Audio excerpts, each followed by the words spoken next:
Hi everybody. I thought today I would share with you a technique that I learned from a Tim Holtz video. It was shortly after the Salvaged Patina distress color was released, and he was doing, I think it was a video just using the Salvaged Patina, and this was my results. I did it two different ways and I will show you, but I just used the distress tags, which is the same paper as is in this small Dilutions journal, so I'm just going to do it in my journal and then I'll have a background. So I'll do one at a time because at a couple of spots you have to work kind of quickly. So you're going to start with the Salvaged Patina. Put some on my mat here.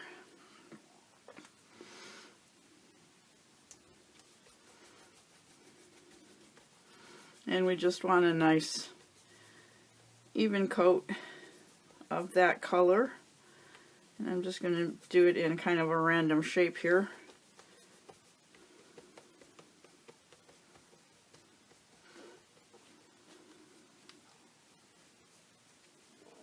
Okay, actually I can put that on both sides because that's just the base color that just needs to dry. So we'll just do both sides for that color. I love this color. Those of you who love like the rusty grungy look, you would love this as an undercolor for some of those kinds of projects. Okay. Get my brush and some water here.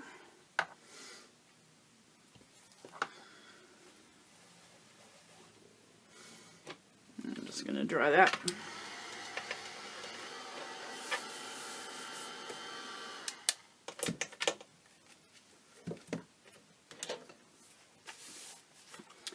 Okay, this base color is nice and dry. I apologize for my manicure. I've been doing a lot of yard work and my nails are showing it. So, but I'm going to do some cold wax painting here in a little bit, so there was no sense in redoing my nails till after I'm done with that. Anyway, you want this layer to be completely dry, which it is. And in Tim's video he used the bronze color of the distress paint, but I don't have that. I do have it in Deco Art Metallics bronze. So I'm going to use this, what I used on the tags. I don't know how much of a difference it makes. Mine did not come out exactly like his did, so I'm not sure if it was me or if it was the paint. I mean, I like the way it came out. It's just, it did come out different though. Let me get a drier brush here. So after this step, we're going to want to work pretty quickly while the bronze paint is still wet. So I'm going to go with a pretty generous coat on here. And I'm not worried about the patina that's showing at the edges. It's not a problem. I mean, I could go cover it all up, but I'm just trying to get a nice even, fairly generous coat here on here. I got a goober there. Okay. Now what you want to do is get some water on there. You want some little splashes and also kind of some bigger puddles. I just put it on with my fingers like that. And then I'm going to go in, and you want to kind of dry any areas of paint where there isn't any water. So in between the droplets, that wet paint you want to get kind of dry. And this might be also, it's kind of variable and subjective as to when to stop drying. So this might also have been, you don't want to go too far, but that might have been where mine veered differently from Tim's. Then take a paper towel, smooth it over, and pick up the water that was left. Yeah. I need more water, I think. And I think this might be also what makes a difference in not using the distress paint to do this bronze paint part, because I think the distress paint is thinner and it reacts differently than another type of acrylic like what I'm using. So you might have to work a little harder to get to this place here. I'm just kind of pushing and turning and just picking up more of that bronze paint.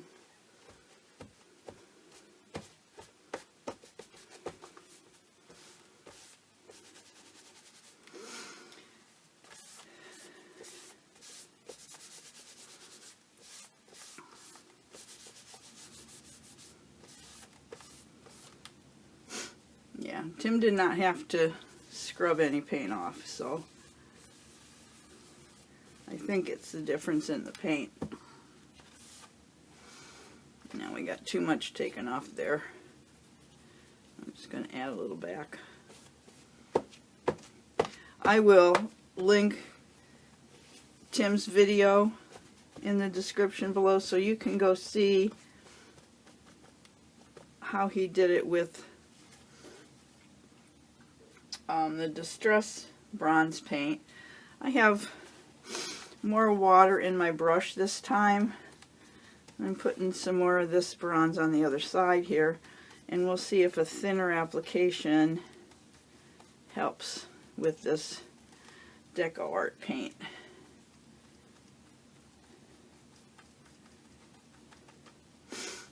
It's a little bit, I need a little bit more pigment though.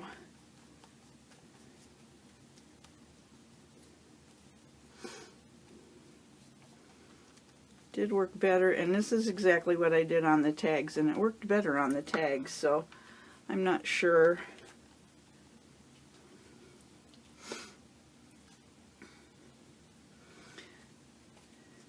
Again, I think maybe the variable is in the paint and the dry time.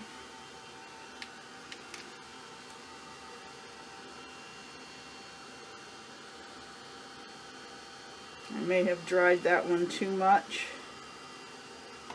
and then when I went to take off the paint, not enough of it wanted to come up. I don't know.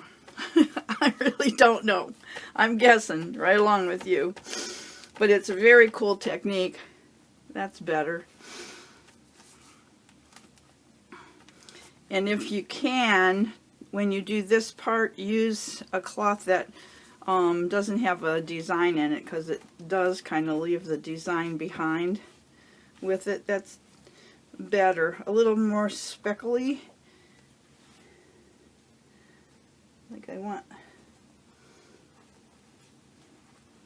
a spot that is a little bit bigger. Probably too late now. Not a technique that's meant to be manipulated like this with the cloth. It's okay.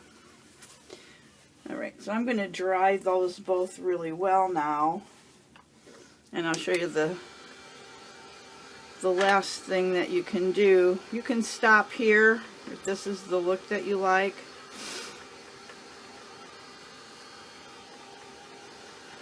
But if you're going to go on, and I'll just do it on one side to show you the difference.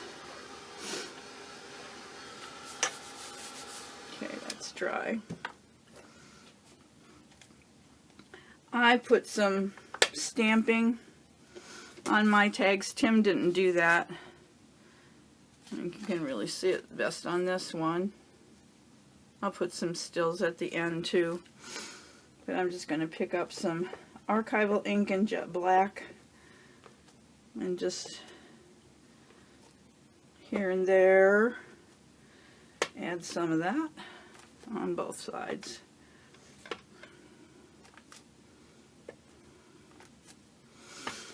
And keep in mind, I'm just doing this for demonstration for you guys. I don't have a project in mind for this. If I did, I probably would have been a little more neat with my whole background thing. I'm just doing this to show you guys.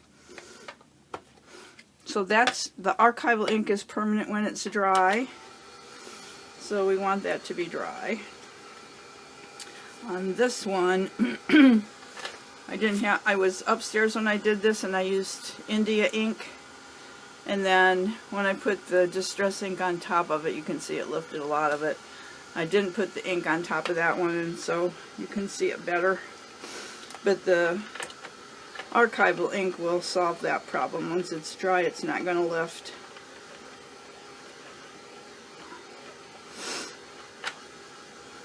And again, you can stop here, or when Tim did his, he used ground espresso and gathered twigs in the distress ink. The only distress ink that I have that's not an oxide is walnut stain, so that's what I'm using. And let's go on this side because it's the brighter of the two as far as the bronze color goes. So you want to put this on.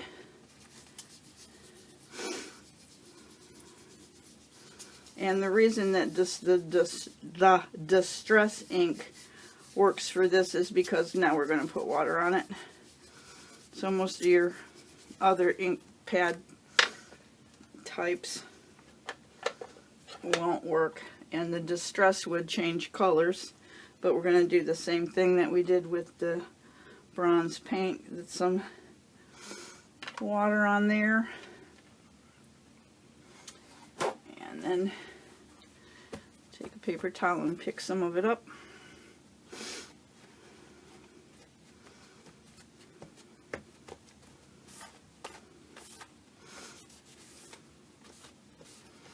So that's basically the difference. You can kind of see the design from my paper towel, so that's why he recommended that you use a cloth that doesn't have any texture.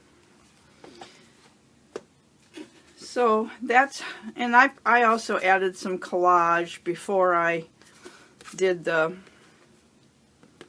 ink, the distress ink. I added the collage with matte medium. It was collage paper, so you can kind of see through it. And then when I did the ink, I went over it on that one. And then just added some sari silk on the tags. So